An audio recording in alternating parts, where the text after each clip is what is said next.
بسم الله الرحمن الرحيم. الحمد لله رب العالمين، والصلاة والسلام على نبينا محمد وعلى آله وصحبه أجمعين. مشاهدي الأكارم، سلام الله عليكم ورحمته وبركاته، وأسأل الله تعالى أن تكونوا في أحسن حال. سبحانك ربنا لا علم لنا إلا ما علمتنا، إنك أنت العليم الحكيم. اللهم علمنا ما ينفعنا ووفقنا للعمل بما علمتنا، وتقبله منا يا ذا الجلال والإكرام، آمين. مشاهدي الأكارم، ما زلنا في حديث ماتع من سيرة رسول الله صلى الله عليه وآله وسلم فيما يحب وما يكره عليه الصلاة والسلام. تحدثنا في الحلقات الماضية عن ما يحبه صلى الله عليه وسلم من البشر، فذكرنا الصحابة الكرام، ثم دخلنا ما يحبه صلى الله عليه وسلم من حسن الخلق، وانتقلنا بعد ذلك ما يحبه عليه الصلاة والسلام وما يكرهه من الأطعمة. وكنا في مائدة رسول الله صلى الله عليه وسلم نوضح ما كان يأكله عليه الصلاة والسلام وما لم يكن يأكله صلى الله عليه وآله وسلم، وهذا انطلاقا من قول الله تبارك وتعالى: لقد كان لكم في رسول الله أسوة حسنة لمن كان يرجو الله واليوم الآخر. ولا يخفى على شريف علمكم مشاهدي الأكارم بأن هذه الآية المقصود بها اختلف فيه العلماء، فمنهم من حدده ببعض الأمور، ومنهم من أطلقه في كل ما يفعله عليه الصلاة والسلام في حياته من الأقوال والأفعال والإقرار، سواء كانت جبلية أو غير جبلية. وهذا القول هو الذي تطمئن إليه النفس، بأن الإنسان يتبع رسول الله صلى الله عليه وسلم ويتأسى به في كل صغيرة وكبيرة ما استطاع إلى ذلك سبيلا، وذلك لعموم قوله سبحانه وتعالى: لقد كان لكم في رسول الله أسوة حسنة. وعليه فإن اتباعه صلى الله عليه وسلم في المأكولات والمطعومات يندرج تحت هذه الآية الكريمة. كذلك يبين لنا أيضا سماحة هذا الدين، وأن هذا الدين موافق للفطر السليمة، فهو مطابق لما قال فيه ربنا تبارك وتعالى: قل من حرم زينة الله التي أخرج لعباده والطيبات من الرزق قل هي للذين آمنوا في الحياة الدنيا خالصة يوم القيامة. وعلى هذا فيتبين لنا من خلال هذه الآية الكريمة حينما نطابق ذلك بفعل رسول الله صلى الله عليه وسلم نعلم سماحة هذا الدين، أنه لا يعارض الفطر السليمة. فمن أكل المطعومات الغالية والمطعومات اللذيذة واستمتع بها فلا ينكر عليه، لأن الله قال: قل من حرم زينة الله التي أخرج لعباده والطيبات من الرزق. كذلك لا ينكر عليه لفعل رسول الله صلى الله عليه وآله وسلم، فإن النبي عليه الصلاة والسلام أكل وشرب ألذ المطعومات كما سبق معنا وكما سيأتي. ومن هنا نعلم أن هذا الدين دين عظيم يتوافق مع الفطر السليمة، الفطرة التي فطر الله الناس عليها، لا تبديل لخلق الله، ذلك الدين القيم. يتبين لك أن سماحة الإسلام ورسالته العظيمة هي التي حقيقة تؤدي إلى السعادة في الدارين. فتعال مثلا لو أخذنا الرهبانية ورأينا كيف أنها حرمت نفسها مما لم يحرمه الله عز وجل عليها، فتجد أن الراهب يحرم نفسه من متعة النكاح، وكذلك الراهبات، وبالسر تجد أنهم يمارسون هذا العمل خفية، ووجد منهم من أبناء الزنا الشيء الكثير، وذلك لأنهم عارضوا الفطرة، فطرة ميول الرجل للمرأة وميول المرأة للرجل، وفطرة النكاح والتزاوج الشرعي الذي أباحه الله عز وجل في كل الأديان. جاء هؤلاء وحرفوا الدين وزعموا أن الراهب لا يجوز له أن يتزوج، فبقي هذا الراهب فترة من الزمن ثم لم يتحمل حتى وقع في الفواحش، نسأل الله العافية والسلامة. هذا الدرس ليس المقارنة بين الأديان، وإن كنا نود حقيقة أن نعرض على ما انتشر في هذه الأزمنة انتشارا كبيرا، وبسبب وسائل التواصل الاجتماعي، وكذلك وسائل الإعلام المرئية والمسموعة، فيما يزعمون بإنشاء جيل جديد يسمونه بالديانة الإبراهيمية.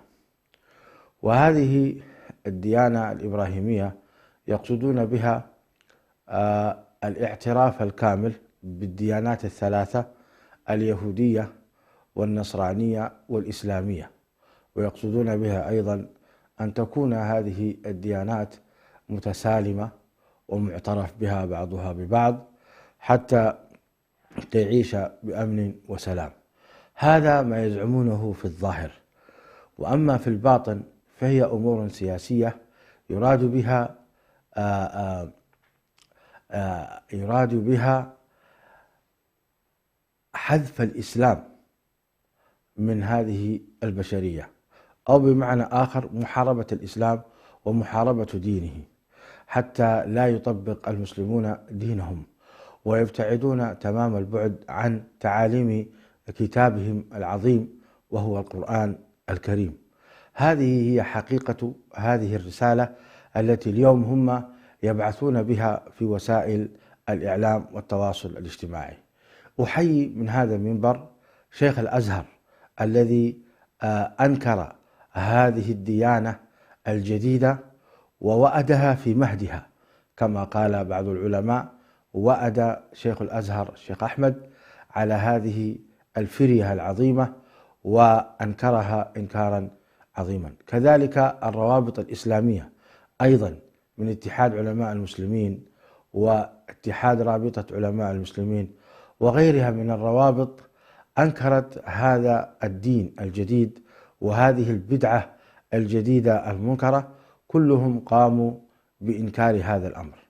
وسبب ذلك مشاهدي الأكارم أن هؤلاء الأعداء يريدون أن يحاربوا هذا الدين من خلال الفكر، ويريدون أن يغيروا مفاهيم المسلمين خصوصا الأجيال الجديدة، بحيث أنهم يجعلون في أذهانهم وفي قلوبهم ألا إنكار على الديانة اليهودية وعلى إنكار على الديانة النصرانية، وهما ديانتان محرفتان بنص القرآن الكريم في كتابه العزيز القائل سبحانه وتعالى: إن الدين عند الله الإسلام.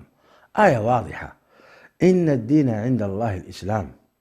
وفي آية أخرى يقول سبحانه وتعالى: ومن يبتغي غير الإسلام دينا فلن يقبل منه وهو في الآخرة من الخاسرين. هؤلاء الذين يدعون إلى هذه الديانة الجديدة الأبراهيمية إن صح التعبير، كما يقول العلامة عصام البشير: لا نقول الإبراهيمية وإنما نقول الأبراهيمية، ما يقول شيخنا الشيخ عصام بارك الله فيه. فنقول ما كان إبراهيم يهوديا ولا نصرانيا ولكن كان حنيفا مسلما ولم يكن من المشركين. هذه الآيات ماذا سيفعلون في هذه الآيات؟ هل سيحذفونها من القرآن الكريم؟ هل سيتجرؤون ويصدرون في وسائل الإعلام لحذف مثل هذه الآيات العظيمة التي يؤمن بها المسلمون في مشارق الأرض ومغاربها؟ ماذا سيفعلون؟ ماذا سيفعلون في قول الله تبارك وتعالى: إن الذين كفروا من أهل الكتاب والمشركين في نار جهنم خالدين فيها؟ هذه الآية واضحة، وتنص على أهل الكتاب الذين هم اليهود والنصارى، يعني بإجماع المفسرين المقصود بأهل الكتاب هو هؤلاء. ماذا سيفعلون في هذه الآيات العظيمة؟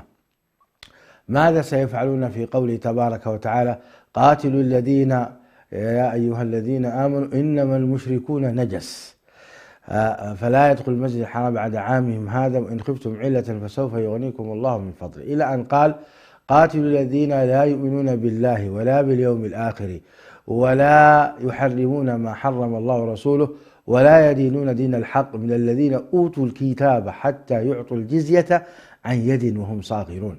ماذا سيفعلون بهذه الآيات وغيرها من آيات اليهود والنصارى في إنكارهم على هذا الدين، الآيات التي أنكرت عليهم كقوله تبارك وتعالى: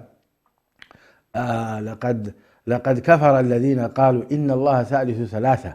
لقد كفر الذين قالوا إن الله ثالث ثلاثة. واضح، الآيات واضحة في التنصيص في الكفر والبعد عن كتاب الله تبارك وتعالى، وعن عدم اعتناقهم بدين الإسلام وبعدم إيمانهم بدين رسول الله صلى الله عليه وآله وسلم. ماذا سيفعلون؟ هذا القرآن محفوظ بحفظ الله تبارك وتعالى. قال تعالى: إنا نحن نزلنا الذكر وإنا له لحافظون. والله عز وجل ما دام قد تولى بحفظه، فإن من توفيق الله سبحانه وتعالى ومن آثار ذلك أن يسر الله عز وجل من العلماء ومن المجددين لهذا الدين من يوضحون لهذه الأمة هذا الدين ويوضحون ضلالات هذه الفرق الضالة والمنحرفة من اليهودية والنصرانية. ومنهم شيخ الإسلام ابن تيمية رحمه الله تعالى، الذي بين لهذه الأمة بيانا شافيا عظيما في بيان ضلال النصارى، وفي بيان ضلال اليهود، وفي بيان ضلال الفرق الضالة كالرافضة وغيرهم. فقد ناقشهم شيخ الإسلام ابن تيمية ووضح في كتبه رحمه الله تعالى، وحتى أصبح العلماء الذين قد أتوا من بعده عيالا عليه رحمة الله تبارك وتعالى. هذا الرجل لم يتزوج، فرغ نفسه وعلمه وجهده كله للدفاع عن هذا الدين، فهو رمز من رموز هذه الأمة، ولذلك لقبه العلماء قاطبة منذ عصره إلى يومنا هذا بشيخ الإسلام ابن تيمية. وما زال الناس يتناقلون علمه ويطبعون كتبه ويوزعونها ويدافعون عنه صباحا ومساء. ومن العجب العجاب أن يأتي اليوم بعض من قل علمه وإيمانه فيتطاول على شيخ الإسلام ابن تيمية. والله يا إخواني، إن التطاول على رموز هذه الأمة هو التطاول على الإسلام والمسلمين. صدقوني، إذا كان الصحابة قد قالوا قديما والعلماء قد قالوا: الطعن في الصحابة الطعن في الدين، فيصح أن يقال أيضا الطعن في علماء الأمة هو الطعن في الدين، لأن المقصود بالطعن في رموز هذه الأمة شيخ الإسلام ابن تيمية، محمد بن عبد الوهاب، الشيخ بن باز، ابن عثيمين، القرضاوي وغيرهم من أئمة الأمة، على اختلاف مذاهبهم وتوجهاتهم في بعض الفروع، فإنهم أئمة، فالطعن فيهم لا يجوز أبدا، لأن هؤلاء جعل الله لهم أتباعا ومكن الله سبحانه وتعالى من علمهم وهديهم ونشر فضلهم في كل بقاع الأرض. فيأتي من يأتي وينتقص منهم، في الحقيقة والله هذه جريمة كبرى، جريمة كبرى. ليس الأمر من باب أعطي الرأي وهذا رأيي وذاك رأيك. ما هو رأيك يا أخي؟ من الذي سمح لك تطعن في رموز هذه الأمة وتقول أن هذا رأي؟ لا، هذا ليس في مجال للرأي. أن تتكلم في مسألة من المسائل الفقهية التي اختارها مثلا شيخ الإسلام ابن تيمية أو اختارها الشيخ ابن باز ابن عثيمين، لا بأس أن يكون لك في ذلك رأي وهو أصلا تابع لرأي عالم آخر، لا بأس في ذلك، فإن الآراء تختلف والأفهام تختلف. وحينما يكون ذلك يعني منطلق من باب البحث العلمي، وليس منطلقه أن يكون من باب الهوى. ما إذا كان من باب الهوى فهو هذا ضلال بعينه. فلذلك أقول إخواني، هي هجمة شرسة على رموز هذه الأمة من باب إضلال الناس. إذا نحن طعنا في أئمتنا ومشايخنا وسيأتي زمان أيضا سيطعنون في المذاهب الأربعة العظيمة، مذهب الإمام أحمد والإمام الشافعي وأبو حنيفة ومالك. كل هؤلاء سيأتي زمان من يطعن فيهم حتى يعني يخرجوننا عن ديننا تماما، وحتى نصبح بلا رموز بلا أئمة بلا قيادات، وبالتالي نضل ونتخذ من أنفسنا قيادات ونبقى هكذا في ضلال دامس، نسأل الله العافية والسلامة. مشاهدي الأكارم، هذا الدين هو دين باطل الذي يسمى بالدين الإبراهيمي الجديد، يراد منه سلخ هذه الأمة عن دينها. والحمد لله تصدى العلماء، وإن كان هناك ربما يكون هناك شيء من التقصير من بعض الحكومات الإسلامية مع الأسف، إلا أن العلماء تصدوا لهذه البدعة المنكرة وبينوا أنها ضلال في ضلال، وأن هذا كله والعياذ بالله منطلق من باب التسامح والذلة لهؤلاء الكفرة المجرمين الذين يريدون أن كما قلت لكم أن يضيعوا الإسلام. وعليه فإن التمسك بهذا الدين واجب، واحترام الرموز وتعظيمهم وتوقيرهم أيضا واجب، وهذا لا يتنافى كما قلت لكم مع مناقشة العلم وأخذ الراجح بأدلته، لا يعني هذا أبدا، وإنما المقصود في احترام العلماء وتوقيرهم وتعظيمهم هو منطلق من توقير رسول الله صلى الله عليه وسلم، لأن هؤلاء هم ورثته كما قال عليه الصلاة والسلام: والأنبياء إن العلماء ورثة الأنبياء، والأنبياء لم يورثوا دينارا ولا درهما ولكن ورثوا العلم. فإذا كانوا قد ورثوا العلم عن الأنبياء فقد ورثوا أيضا تعظيمهم وتوقيرهم في الجملة، تماما كما يوقر الأنبياء والرسل، تماما كما يوقر الأنبياء والرسل لما في قلوبهم من العلم الذي كان في صدور الأنبياء، من العلم الذي كان في صدور الأنبياء. نعم، هذا هو حقيقة، هذا هو المنهج. ولذلك قال ربنا سبحانه وتعالى: وأطيعوا الله وأطيعوا الرسول وأولي الأمر منكم.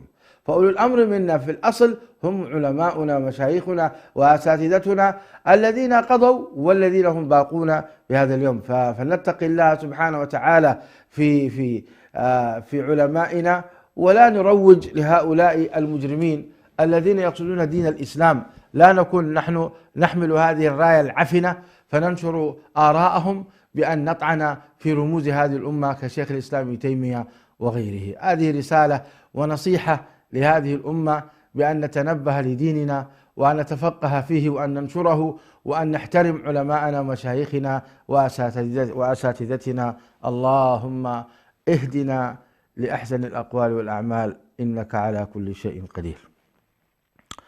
أما درسنا اليوم فهو ممتد لما قلت لكم من أطعمة رسول الله صلى الله عليه وسلم.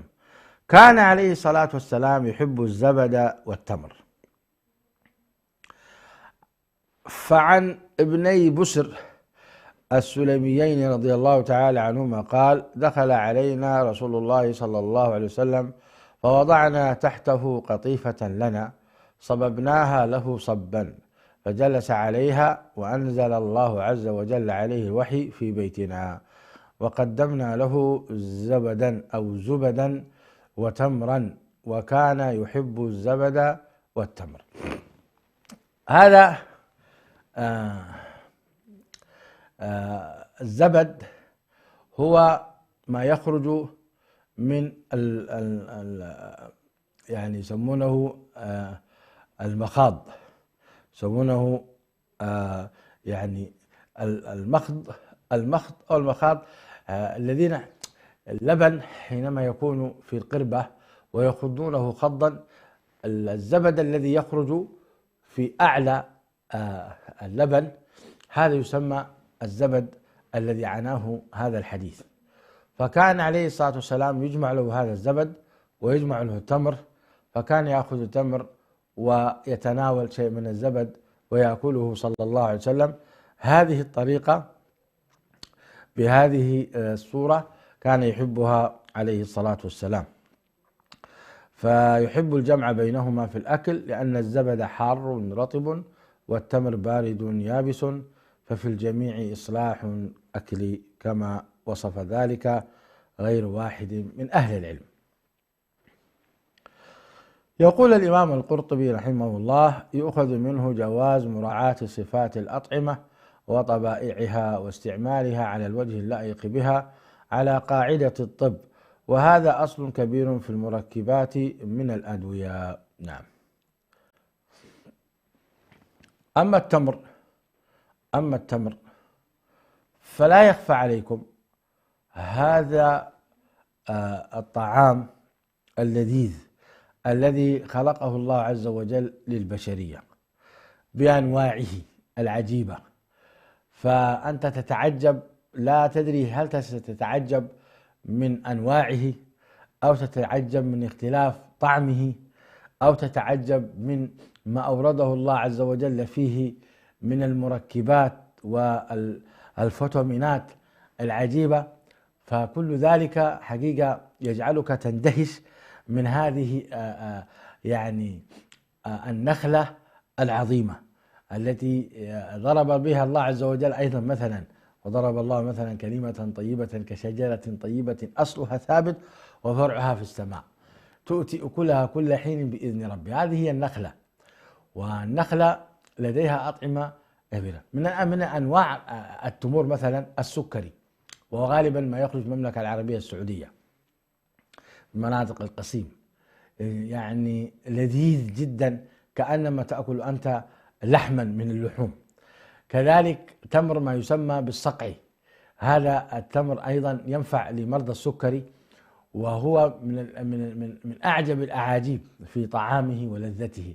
كذلك تمر العجوة، تمر العجوة قال النبي عليه الصلاة والسلام: من تصبح ب7 تمرات من تمر عجوة لم يصبه سم ولا سحر. هذه معلومة طبية عظيمة ينبغي للأطباء أن يدرسوها، وأتوقع أنهم قد درسوها، ربما هو تقصير مني في عدم البحث في ما هو السر في كون هذا التمر بالذات تمر عجوة، ولذلك سعره غالي، الكيلو ب60 ريال سعودي، ما يعادل 200 ليرة تركي. فالتمر العجوة من تصبح ب7 تمرات من تمر عجوة لم يصبه سم ولا سحر، ولذلك أنا أنصح بأكله في فترة الفحص للكورونا. إذا أردت أن تذهب، لا ليس فحص وإنما أخذ تطعيم ضد فيروس كورونا كوفيد 19، إذا كنت تخشى أن يصيبك خذ هذه النصيحة مني حتى لا يتعارض مع السموم الموجودة في جسدك فيصيبك شيء من الضرر. فتأكل 7 تمرات في الصباح، 7 تمرات في الصباح على الريق من تمر عجوة، فلن يضرك شيء إن شاء الله، لأن النبي عليه الصلاة والسلام يقول: من تصبح ب7 تمرات من تمر عجوة، وفي رواية من تمر المدينة، لم يصبه سم. وهذه التطعيمات قد تكون سما لا تتناسب مع جسدك، فيكون لك هذا التمر حماية لك بإذن الله، بنص رسول الله صلى الله عليه وآله وسلم الذي لا ينطق عن الهوى إنما هو وحي يوحى. كذلك تمر العيس، تمر عيس أيضا فيه فائدة عظيمة، فيه حديث عن النبي عليه الصلاة والسلام أنه لا يضر، وأن التناول منه غذاء، فيما معنى الحديث لا يحضرني الآن، لكن تمر العيس من أكله من مرضى السكري لا يصيبه شيء، لا يرتفع معه. مثلا تمر مرضى السكري لا ينبغي لهم أن يكثروا من تمر السكري القصيمي مثلا، وكذلك تمر الخلاص ما يسمونه بخلاص، هناك تمر خلاص لذيذ للغاية، وواحدة منه فيها الآلاف من السعرات الحرارية، ولذلك الأطباء ينصحون بعدم الإكثار منه، ويكفي لمرضى السكري 3 حبات فقط. أما غير مرضى السكري فعليهم أن يتنعموا بهذه النعم العظيمة. ولذلك قال عليه الصلاة والسلام في شهرية الأكارم: قال صلى الله عليه وسلم في الحديث الصحيح: تمر بيت لا تمر فيه جياع أهله، بيت لا تمر فيه جياع أهله، كررها مرتين أو ثلاثا كما ثبت ذلك عن عائشة رضي الله تعالى عنها وأرضاها. وفعلا كان عليه الصلاة والسلام إذا ولد المولود يأخذ شيئا من التمر فيحنكه صلى الله عليه وسلم، ومعنى التحنيك يأخذ شيء من التمر فيبله بريقه المبارك صلى الله عليه وسلم، ثم يأخذ قطرات من هذا الريق المخلوط بالتمر ويضعه في الحنك الأعلى في الجنين، في الطفل، وهذا ليكن أول شيء يأكله الطفل ويختلط بجسده بعد لبن أمه التمر، لكثرة الغذاء الذي فيه، الذي أورده الله سبحانه وتعالى. وكان واجبا علينا أن نشكر ربنا سبحانه وتعالى على هذه النعم العظيمة. كذلك كان النبي عليه الصلاة والسلام مشاهدي الأكارم يفطر على تمر، إذا وجد تمرا أفطر عليه، إذا وجد رطبا أفطر على الرطب، فإن لم يجد رطب فتمر، فإن لم يجد تمر حسوات من الماء. هكذا ورد عنه صلى الله عليه وسلم في الصحيح. وإذا كانت هي هذه السنة وحرص هذا النبي الكريم العظيم صلى الله عليه وسلم على هذا الطعام، دل على أن هذا الطعام فيه من الفيتامينات والفيتامينات الشيء الكثير الذي يقوي البدن. بعض الناس يمر عليه اليوم واليومين والثلاثة والأسابيع لا يتناول من هذا الطعام اللذيذ، ويتناول مما يسمونه الفوسفات ما ادري يسمونه بالوجبات السريعة، الفود والله نسيت، ما اعرف انطقها باللغة الإنجليزية. عموما هي الوجبات السريعة، الهمبرجرات وسندويشتات والشاورما وغيرها، ويتركوا هذا الطعام اللذيذ.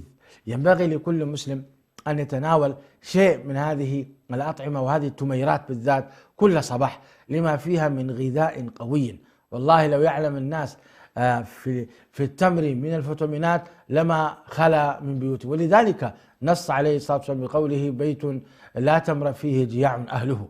لابد أن يكون في بيتك تمر وتتناوله.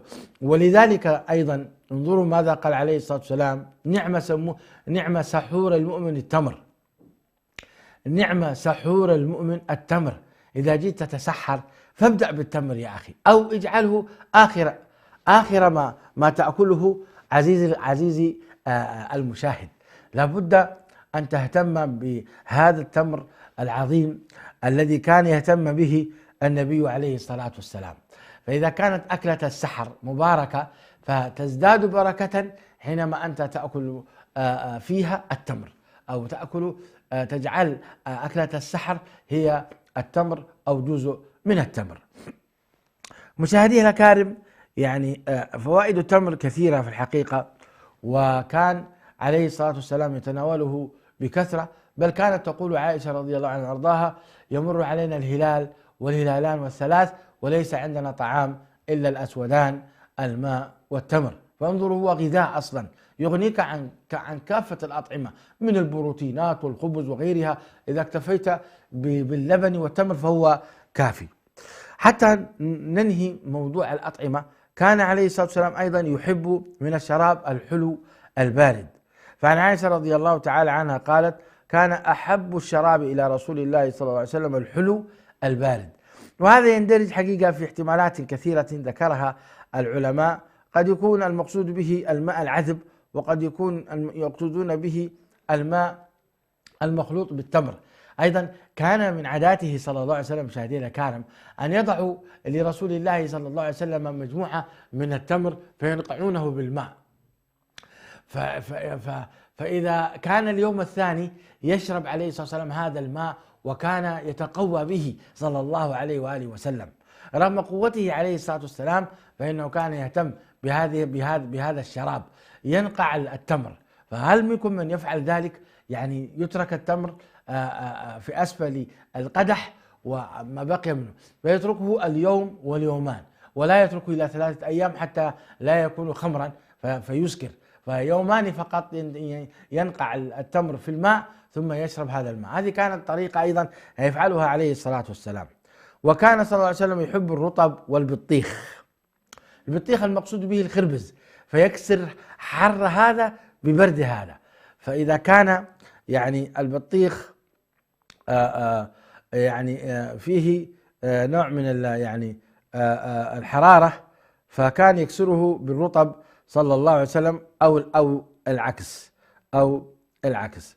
على كل حال، هذه مائدة رسول الله صلى الله عليه وسلم التي كان يأكل بها ويهتم بها عليه الصلاة والسلام.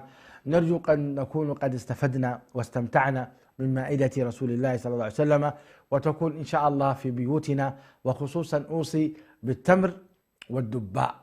التمر والدباء يعني غذاءان عظيمان من أغذية رسول الله صلى الله عليه وآله وسلم. في الأسبوع القادم سنتحدث إن شاء الله عن محبوباته صلى الله عليه وسلم من الأمكنة والأزمنة والثياب والألوان. فتابعونا يوم الخميس القادم، نسأل الله أن يحيينا على خير. أستودعكم الله الذي لا تضيع ودائعه، وأسأل الله تعالى أن يتجدد اللقاء بكم وأنتم على خير. والسلام عليكم ورحمة الله وبركاته.